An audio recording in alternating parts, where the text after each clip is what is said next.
গতকালকের ভিডিও ছিল নেফি কিভাবে কাটিং করবেন তা। আজকে দেখাচ্ছি নেফিটা সেলাই করবেন কি করে। সাইড থেকে কিঞ্চিত পরিমাণ জায়গা রেখে তারপর একটু ফাঁকা অংশ রেখে কিন্তু এটাকে আমি পুরোটা সেলাই করে নিয়েছি, আর ফাঁকাটুকু রেখেছি এটাকে আমি উল্টানোর জন্য। তাহলে কাজের ফিনিশিংটা একটু সুন্দর হয়। আসলে একেকজন একেকভাবে সেলাই করেন, আমি নতুনদের জন্য বেশিরভাগ দেখিয়ে থাকি। এরপর উপরে একটা সাপ সেলাই দিব, সাপ সেলাই দিয়ে যে ফাঁকা জায়গাটা রেখেছিলাম সেটাকে আমি বন্ধ করে দিয়ে একবারে সেলাই করে নিব।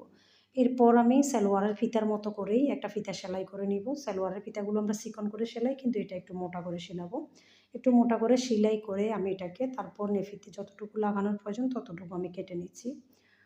তো দেখতেই পাচ্ছেন কিভাবে আসলে খুবই ইজি একটা জিনিস। যাদের মেশিন আছে, সেলাই মেশিন, তারা কিন্তু এটা অনায়াসে করে নিতে পারেন। আর আপনাদের বেবির জন্য বা কাউকে গিফট করার জন্য যদি আপনাদের এই নেফিগুলো বেবি নিমা এবং বেবি কাঁথা প্রয়োজন হয়, তাহলে আমার পেজ SNS ফ্যাশন একাডেমিতে আপনারা পেয়ে যাবেন। লাইক, ফলো, শেয়ার করে অবশ্যই সাথে থাকবেন। যারা আইডি থেকে দেখছেন অবশ্যই আইডিতে একটা ফলো দিয়ে যাবেন, আর লাইক, কমেন্ট, শেয়ার করে সাথে থাকবেন। আইডিতে ইনবক্সে অর্ডার করতে পারবেন। যারা ইউটিউব চ্যানেল থেকে দেখছেন চ্যানেলটা সাবস্ক্রাইব করবেন।